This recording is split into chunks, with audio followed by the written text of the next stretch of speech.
Shalom, welcome to Out of Africa Torah session. My name is Tatra Cohen, and this week we are on the Torah portion Balak, and this is coming from the book of Numbers chapter 22 all the way to 25. Well, most of you may be aware of this dramatic yet very much of a lesson which this Torah portion actually carries. We are told in this Torah portion that Balak, king of Moab, when he heard how Israel, from their way from Mizrahim to the land of Canaan, had defeated so many nations on their way, those who tried to stand on their way. And when he received this news, he was really alarmed, and this made him so much to be afraid. And he thought of a strategy, a plan, something that he would use to give him a leverage against the people of Israel.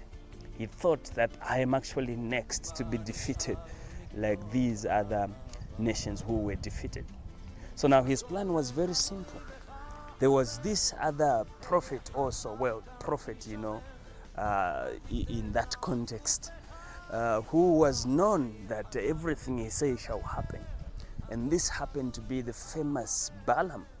So Balak now hired, you all know the story, hired Balaam that he can come and curse Israel on his behalf so that he can have this leverage to defeat Israel, or the people of Israel, or the Jewish people on their way. Now this was very interesting. So when he came, of course, it's someone, and before he came, this was also another interesting thing. The Lord told him, do not go. But he went again and he says, he tried to inquire before the Lord again. And this is something I find very interesting. When the Lord said, do not do something, do not go back again before the Lord to inquire about the things which he has already spoken about. But nevertheless, Balaam went before the Lord and he inquired again the second time. Now the Lord says, okay, you can go, but you only do what I ask you to do. And as he was going, there's a part when he actually had an encounter with his donkey, to the point that the donkey now began to speak. And the donkey says, how many times have you hit me? Am I not your donkey? And surprisingly, the guy was even speaking to the donkey. Not even surprised that the donkey is speaking. How would the donkey speak?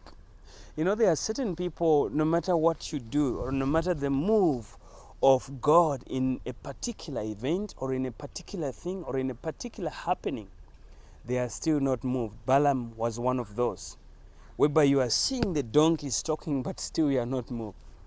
And today we have such people that they still want to find a way to go against God's cause, no matter the odds that they may find against them. So we see the story develop. This is a long story, I'm just paraphrasing. The story develops and they find another place. They say, no, let's go and sacrifice at this place. Let's go to another mountain. And of course the king was complying because what he wanted was the results. But then at the end, we see there was a challenge, because instead of Balaam, who was hired to curse Israel, he ended up actually blessing them. How good are your tents, Yaakov? And at the end, he even began to see the fate, the rich fate of the Jewish people. And he longed for himself to be among the Jewish people even at the end. And this is such a beautiful story.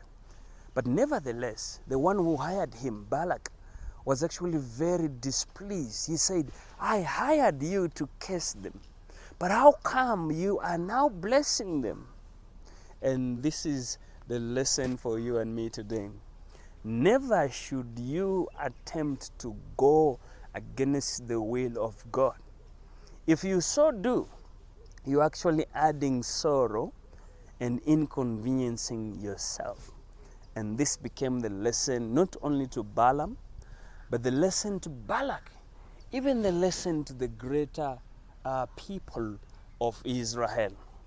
To say, If you decide to go against what God has done or what God is doing, you are just wasting your time. Not only wasting your time, you're actually causing hate on yourself. You are self-inflicting yourself. And this is the lesson which I have today for you and me. That never should you go against what God is doing. It is actually going to cost you, maybe in the short or in the long run. But the best thing that you can do is what Balaam did. At the end he says, how can I curse those whom God has blessed? In other words, instead of you wasting your time and resources trying to go against God, it is more far beneficial for you to partner with God, with your resources and with your time and with everything that might be on your side to leverage the work that God is doing.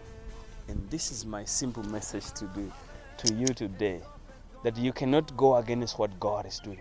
Instead, partner with God, and at the end, both you and God shall win.